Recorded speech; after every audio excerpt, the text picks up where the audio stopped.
আর কি বলবো বন্ধুরা, সবই গুয়ের এপিট আর ওপিট। এ বলে আমাকে দেখ, ও বলে আমাকে দেখ। রিয়েলমি কি বা রেডমি কি, সব এক গোয়ালের গরু। আমি পোর্ট্রেট মাস্টার হতে চাই না, আবার আমি জানতেও চাই না যে ফোনটা আমি কিনতে চলেছি সেটা কে বানিয়েছে, আর ডিজাইন লাভারও আমি নই। আমি কিন্তু রিয়েলমি 12 প্রো বা প্রো প্লাস কিনছি না। আর আপনাদের এই ভিডিওতে এটাই বলবো যে আপনারা রিয়েলমি 12 প্রো বা প্রো প্লাস কিনবেন, মানে buy or skip or boycott. এই পুরো ভিডিওতে দুই বাংলার পাশে আমি থাকবো আমার সৎ মতামত নিয়ে। সুমনদা আপনাদের, আর আপনারা তো রয়েছেন আমার শুভানুধ্যায়ী। তো চলুন শুরু করা যাক। মানে ব্যাপারটা এরকম, কোনো ব্র্যান্ডের ওপর আর ভরসা আসছে না। এই তো রিয়েলমি লঞ্চ করে দিল Realme 12 pro and 12 pro plus.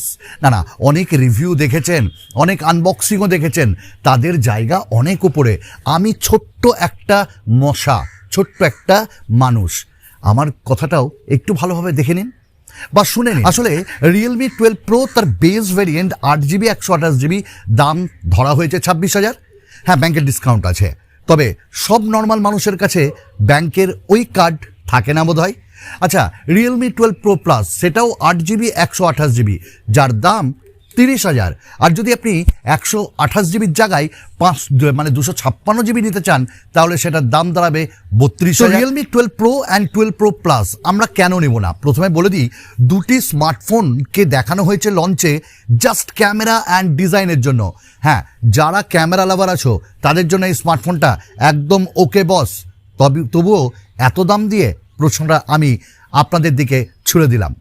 তো Realme 12 pro and 12 pro plus দুটি স্মার্টফোনে 6.7 ইঞ্চেসের ডিসপ্লে, যেখানে কার্ভড অ্যামোলেড পাচ্ছি, 120 হার্টসের refresh rate, in display fingerprint scanner, ওয়েল ভালো, ডিজাইন ভালো, ক্যামেরা তো অস্বাভাবিকভাবেই ভালো, কারণ ক্যামেরায় আমরা সনি IMX 890 এবং 882 উইথ OIS 50 মেগাপিক্সেলের ক্যামেরা পাচ্ছি। এবং রিয়েলমি 12 প্রোতে আমরা 32 মেগাপিক্সেলের পোর্ট্রেট লেন্স, আর রিয়েলমি 12 প্রো প্লাসে 64 মেগাপিক্সেলের পোর্ট্রেট লেন্স, আদার দেন 8 মেগাপিক্সেলের দুটোতেই আলট্রা ওয়াইড, বেশ ভালো। দুটি স্মার্টফোনে 32 মেগাপিক্সেল এবং 16 megapixel 12 pro and pro plus selfie camera পাচ্ছি। প্রসেসর 7S Gen 2, এটা দেওয়া হয়েছে রিয়েলমি 12 প্রো প্লাসে, আর রিয়েলমি 12 প্রোতে দেওয়া হয়েছে 6 Gen 1। দুটি স্মার্টফোনে 5000 mAh ব্যাটারি, সঙ্গে 67 ওয়াটের ফাস্ট চার্জিং, ভালো। দুটি স্মার্টফোনে dual speaker with Dolby atoms দেওয়া হয়েছে, ভালো। আর ভেগান লেদার ডিজাইন। এগুলো তো গেল ভালোর পার্ট। এবার যেগুলো আমি বলবো, প্রথমেই বলি যে কেন কিনবো না। নাম্বার 1, ওভার প্রাইস বস, ওভার প্রাইসড, এবং সেটা প্রসেসরের জন্য তো অবশ্যই, এবং সেটা ডিটেলে আমি একটু পরেই যাচ্ছি। তো যারা 30,000 টাকা খরচ করতে চলেছ তাদের জন্য এটা ওভার প্রাইসড, প্রাইসটা মাথায় রেখো। আমাদের দ্বিতীয় কারণ হলো display. Realme 12 pro and 12 pro প্লাসের 6.7 ইঞ্চেসের ডিসপ্লে, যেখানে কার্ভড অ্যামোলেড, যেখানে 120 হার্টসের রিফ্রেশ রেট। আচ্ছা বলো তো আর কি এক্সট্রা দেওয়া হয়েছে পেছনের, মানে আগের বছরের রিয়েলমি 11 প্রো বা প্রো প্লাসের থেকে? কারণ এবারও আমরা ডলবি ভিশন ডিসপ্লে পেলাম না। এবারও আমরা স্মার্টফোনটাতে মানে যে প্রোটেকশন, সেখানে কর্নিং গরিলা গ্লাস ভিক্টাসও আমরা পাইনি, ইভেন কর্নিং গরিলা গ্লাসও পাইনি। দেওয়া হয়েছে ডাবল রিইনফোর্স গ্লাস দুটোতেই। বাহ বাহ বাহ বাহ বাহ। তো আমার মনে হয়েছে পিক ব্রাইটনেসও অনেক কম, 900। তো ঘটনাটা একটু যদি দেখে নিই, ডিসপ্লেতে আমরা বিশাল কিছু নতুন পেলাম না দুটি স্মার্টফোনেই। আচ্ছা, নেক্সট আমরা যাব। নেক্সট হলো আমাদের যেটা খুব ভাবিয়েছে, সেটা এর মেটাল ফ্রেম নেই, এত দাম। তো এখানে পলিকার্বনেটের ফ্রেম দেওয়া হয়েছে। কোন রোলেক্স কোম্পানির সঙ্গে টাই আপ করে স্মার্টফোনের পেছনের ক্যামেরা মডিউল বানানো হয়েছে, ওগুলো ভাই অন্যদেরকে শুনিয়েন। আচ্ছা, নেক্সট যেটা আমার মনে হয়েছে সেটা হলো এই স্মার্টফোন দুটিতেই LPDDR4X র্যাম টাইপ ইউজ করা হয়েছে। বস, একটা স্মার্টফোনের দাম নিচ্ছ তোমরা 30,000, 32,000, আর সেইখানটায় দিচ্ছ LPDDR4X র্যাম টাইপ। বাহ, কুচবি। তো আমার মনে হয়েছে এইটাও একটা স্কিপ করে যাওয়ার দারুণ উপায়। আমাদের নেক্সট যে কারণটা, ওটা আপনারাও বলবেন, কারণ মোস্ট অফ দ্য ব্র্যান্ডস মানে কম্পিটিশনে 10টার ওপর 5G ব্যান্ড প্রোভাইড করছে, আমাদের এখানে 9টা 5G ব্যান্ড প্রোভাইড করছে। আমরা 3.5mm জ্যাক পাচ্ছি না, মানে পাচ্ছি না বলতে এখন সব ব্র্যান্ডই দিচ্ছে না। তো এটা মোটামুটি আমার ক্ষেত্রে একটা ডিল ব্রেকার মনে হয়। আর নেক্সট যেটা সেটা মাইক্রো এসডি কার্ড আমরা ইউজ করতে পারবো না বস। যেখানে দুটি স্মার্টফোনই যে বেস ভ্যারিয়েন্ট 128 GB থেকে আরম্ভ হচ্ছে, আমার তো মনে হয়েছে যে 128 GB আজকের ডেটে সাফিসিয়েন্ট হয়তো না, তো সেখানে মাইক্রো এসডি কার্ডের অপশানটা অ্যাটলিস্ট হাইব্রিড সিম স্লট দেওয়াটা উচিত ছিল। নেক্সট যেটা বড় রকমের ধাক্কা পারফরমেন্সে, আর এটা একটাই কারণ একদম বিশাল হতে পারে আপনার জন্য, 100টার সমান এই স্মার্টফোন দুটি কিনবেন না। আপনি 26,000-এ 6 Gen 1 চিপসেট পাচ্ছেন, আপনি 30,000-এ 7S Gen 2 পাচ্ছেন। পোকো X6-এ আমরা 20,000-এর মধ্যেই পেয়ে যাচ্ছি। আর এই 7S Gen 2 এবং 6 Gen 1 দুটি 4nm টেকনোলজি প্রসেসর, মিডিওকার আমি বলবো। এই দামে এগুলি ঠিক নয়। Performance O mediocre day to day ইউসেজে ঠিক আছে ওভারঅল, কিন্তু এর দাম যদি 25,000 7S Gen 2 বা 26,000 রাখা হতো, তাহলে আমি বলতাম একদম ওয়েল অ্যান্ড গুড।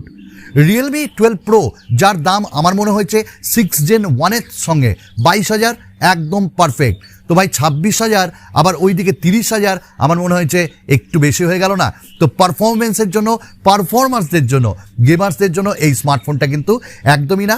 আমি পোকো X6-এর আনবক্সিং রিভিউ দিয়েছি 7S Gen 2 সাথে, তো আমার এক্সপিরিয়েন্স কিন্তু ওভারঅল আছেই প্রসেসরের সঙ্গে। এবার নেক্সট যেটা হলো সেটা ক্যামেরা। আপনারা বলবেন যে ক্যামেরা তো দুর্দান্ত দেওয়া হয়েছে ভাই, 120x আমরা জুম কেউ করি না, যাই হোক দিয়েছে ভালো। হ্যাঁ, ভালো হলো পেরিস্কোপ লেন্স, এটাই নতুন দেওয়া হয়েছে। 64 মেগাপিক্সেল 32 মেগাপিক্সেল ওআইএস দেওয়া আছে। কিন্তু আপনি কি দেখেছেন দুটি স্মার্টফোনেই আপনি ফ্রন্টে 4K ভিডিও রেকর্ডিং করতে পারবেন না। দুটি স্মার্টফোনেই আপনারা ফ্রন্ট দিয়ে, মানে ওটা তো রিয়ার ক্যামেরা বললাম, এবার ফ্রন্টের ক্যামেরা দিয়ে কিন্তু ফুল এইচডি 30 FPS শুধু করতে পারবেন, 60 FPS করতে পারবেন না। এটা আমার বিরাট একটা ফ্ল মনে হয়েছে আজকের ডেটে। অ্যাটলিস্ট 4K বা অ্যাটলিস্ট আমরা এই স্মার্টফোনগুলিতে 60 FPS ফুল এইচডি পাওয়ার ক্ষমতা রাখি এই দামে। নেক্সট যেটা আমি বলবো সেটা হলো এই যে এই দুটি স্মার্টফোনকে আমাদের ইন্ট্রোডিউস করা হয়েছে এত দামে, সেখানটায় 4K অ্যামোলেড ডিসপ্লে আমরা পাচ্ছি না, ইভেন 2K অ্যামোলেড ডিসপ্লেও পাচ্ছি না। বস, এটা আপনারাই বলুন যে এত দাম দিয়ে আমি একটা স্মার্টফোন কিনছি আর এইগুলো থাকবে না? তো এইটা আমার একটা বিরাট রকমের ব্যাপারটা মনে হয়েছে। আপনারাই বলবেন কতটা ঠিক বলছি, কতটা ভুল বলেছি। তাছাড়া তো 5000 mAh ব্যাটারি, তাছাড়া আমরা এখানটায় পেয়ে যাচ্ছি 67 ওয়াটের ফাস্ট চার্জার, যদিও কম্পিটিশানে এর থেকে বেশি আমরা পাই। হ্যাঁ, ভালো হয়েছে যে অ্যান্ড্রয়েড 14 আছে এবং এখানটায় আমরা রিয়েলমি UI 5 পাচ্ছি। সব মিলিয়ে আমার মনে হয়েছে এই স্মার্টফোনগুলি তো ওভার প্রাইসড বটেই, আর নিত্য নতুন কিচ্ছু পাওয়া যাচ্ছে না, প্রসেসরও বেশ উইক দেওয়া হয়েছে। তো আমি বলবো আজকের ডেটে স্মার্টফোনগুলি থেকে স্কিপ করুন। আপনার হাতে অনেক স্মার্টফোন আছে, কোনটা নেবেন? পোকো আছে, আপনি এই মুহূর্তে রেডমি যদি নিতে চান নোট 13 সিরিজ আছে, আপনি যদি মোটরোলা নিতে চান মোটরোলা আছে, আপনি যদি আরও অন্যান্য ব্র্যান্ড নিতে চান তারাও আছে, ভিভো আছে, আইকিউ আছে, আপনি তাদের সঙ্গে যান। শুধু শুধু টাকা নষ্ট করবেন না। আমার মনে হয় এইগুলো বেশ কিছু কারণ হতেই পারে না কেনার জন্য। আমি সুমন ছিলাম এই গোটা ভিডিওতে। আরও একবার সৎ মতামতের সঙ্গে আরও একটা নতুন ভিডিওতে আপনাদের সঙ্গে দেখা করব। চলুন, বিদায়।